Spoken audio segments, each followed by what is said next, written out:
Hi everyone, it's Fitz with your daily delivery. I hope you're doing well. I am very good.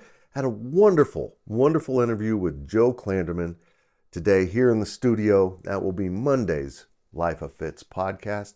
It's the most football intense conversation I've had on that podcast. We often wander into corners, but I was having a blast talking ball with Coach Clanderman. Check that out on Monday. And speaking of football, this is a huge weekend in Kansas State recruiting. Not huge in numbers. They've got 5 guys coming in, but they all have a key feature about them that this program really needs. And I'm going to get into that in just a second. Please remember to subscribe to this YouTube channel. Hit the thumbs up, leave those comments, all that magical stuff. It's just beautiful. It's beautiful when you click the buttons. See that happening right there? It's beautiful. Hey, Ryan Wallace from our staff has a much more in-depth article up at GoPowercat.com about all 5 of the players coming in. But in a nutshell, it's 2 defensive linemen, 1 offensive lineman, 1 little shifty running back that seems to fit K-State's mold quite well, and a 5-star tight end from the state of Kansas. And of course, let's start there with Linkon Cure. Lincoln's been on a nice little tour. He started at Kansas, went to Texas A&M, and went to Oregon. Now he's finishing up his official visits at Kansas State.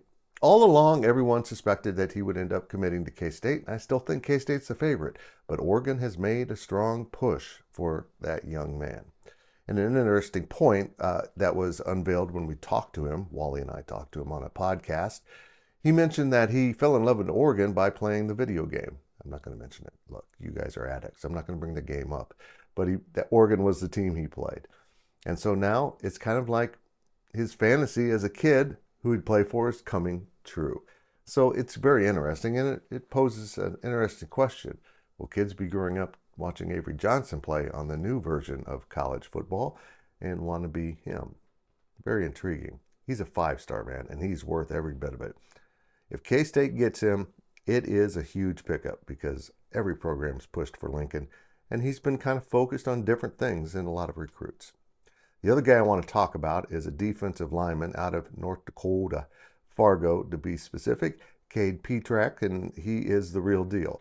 He's got offers from Nebraska, Oklahoma, Wisconsin, and so little old K-State, right? I mean, the one that isn't in the Power 2 conference is in the battle, and I think they're deep in the battle. Are they going to have to do some work for him? Yeah, they're going to have to close some gaps here.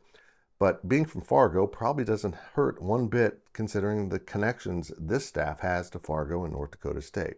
Chris Kleiman is a living legend in those parts, and maybe that has some sway. And also, here's an interesting point that I don't think a lot of people are stopping to think about.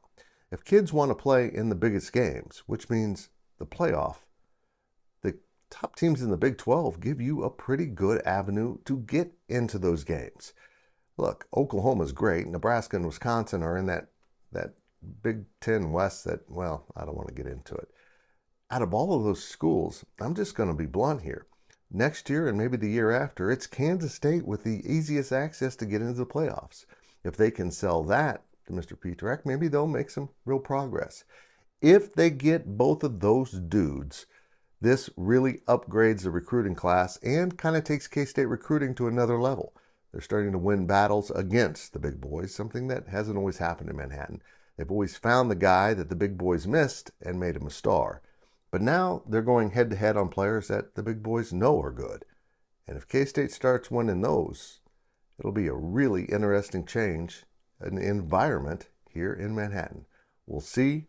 Wally and Cole Carmody will be all over this after the visit weekend, and we'll see what those kids have to say. Thanks for suffering through my cold-stricken voice. Remember, Mailreg Golf Clothing is our sponsor. Go check them out. Just do it for Fitz. Do it for the little children.